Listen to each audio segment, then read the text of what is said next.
Hello there everybody, and welcome to this edition of my bicycle blog.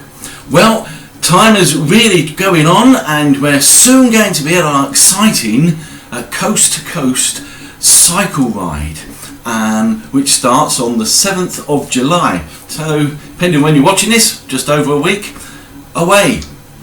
So, I just wanted to spend a little bit of time telling you about this great event, and we're really very grateful for those who are involved in it all. Now, Peter Bishop and his son Daniel and his brother David Bishop aim to complete the Way of the Roses coast to coast cycle ride over 3 days. It's 170 miles they'll be travelling, and they'll be doing it over the 3 days. And on day one, they're going to be starting at the main promenade in Morecambe, and the idea is to set off around about 9 o'clock in the morning, and then away they go. Now, of course, one of the steepest climbs will be out of there, High Hill Lane, which is going to settle. Officially 20% is the gradient, although many cyclists believe it peaks at closer to 30%. It's that steep, so they're going to have a real challenge to start off with. And they're going to aim to get to Burnsall, which is 53 miles in their first day. On the way, obviously, there's places of interest they'll be starting at, which is places like Morecambe, and Morecambe, of course, gives its name to the famous Eric Morecambe, Bring Me Sunshine and all that sort of thing. So let's hope that they'll have a lot of sunshine to start them on their way.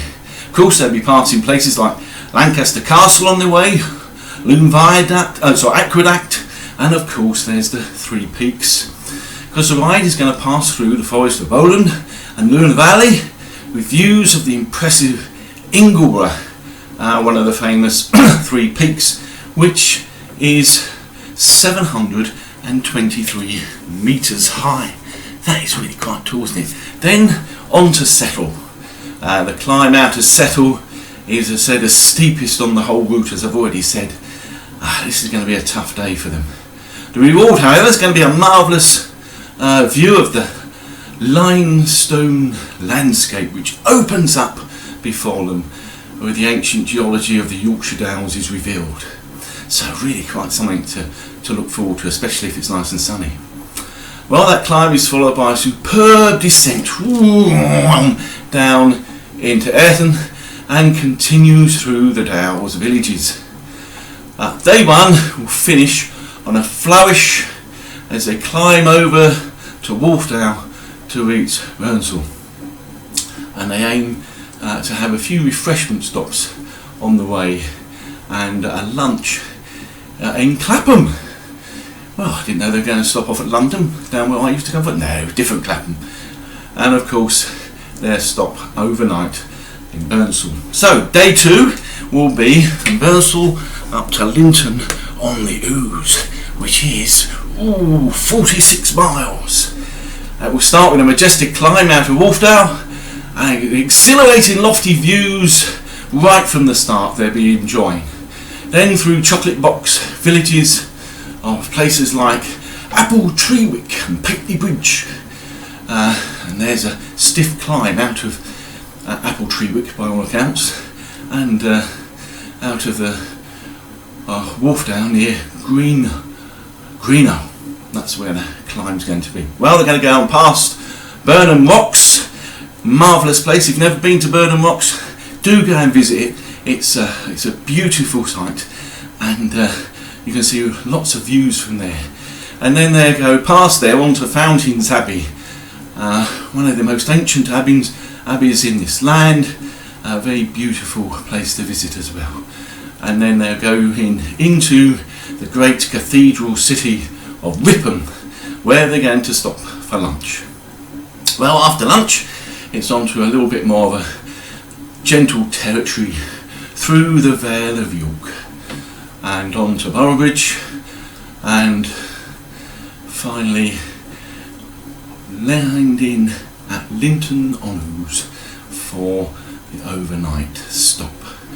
Lots of interesting places they're going to be seeing on the road as they're travelling, unless of course there's loads of fog, which we hope there won't be.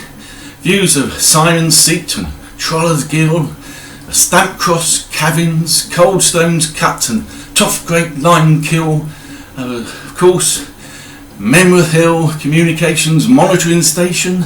You'll remember those, what used to be the golf balls, slightly changed now, however, as well. And you never know, they may even catch a glimpse of the Devil's Arrows, whatever they may be.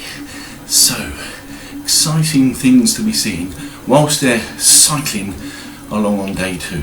Well, day 2 is finished and on to day 3, which will be the Friday, and from here Linton on Ouse are going to end up at Bridlington.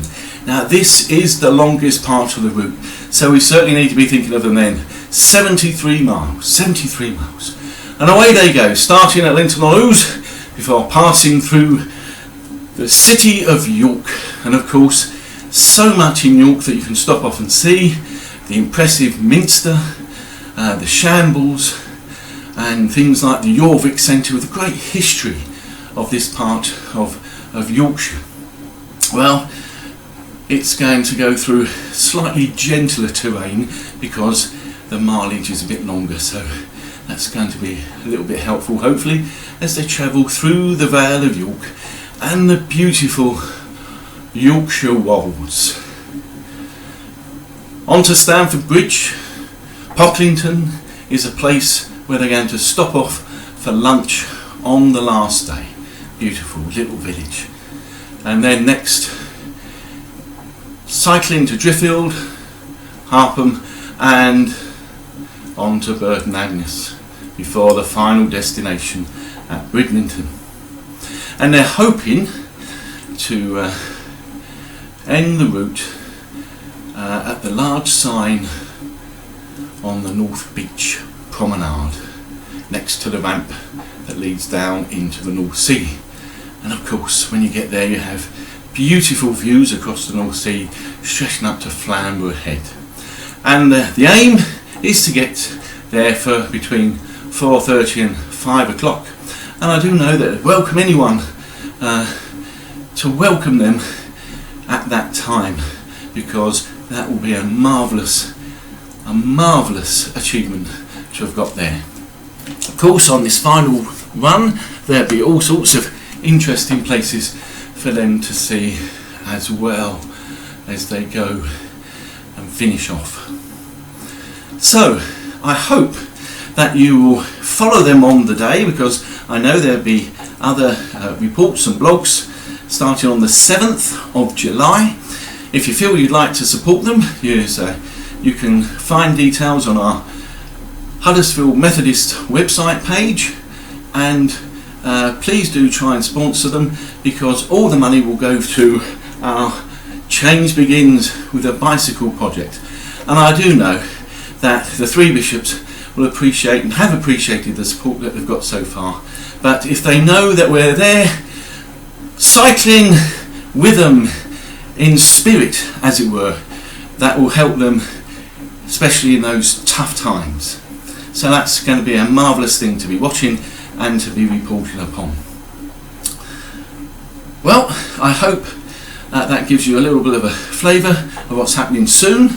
Very exciting. I'm really excited about this. I keep pedalling away on my way, virtually as it were, down to the High Commission down in London. Haven't quite got there yet, to be perfectly honest, but I'm going, and certainly seeing the three bishops going will give me a bit more of a spur to do a few more cycles. So, have a good week, take care. If you can, watch out for the three bishops. You never know, they might be passing where you are if you're out and about. And God bless to you all. Take care for now. Bye.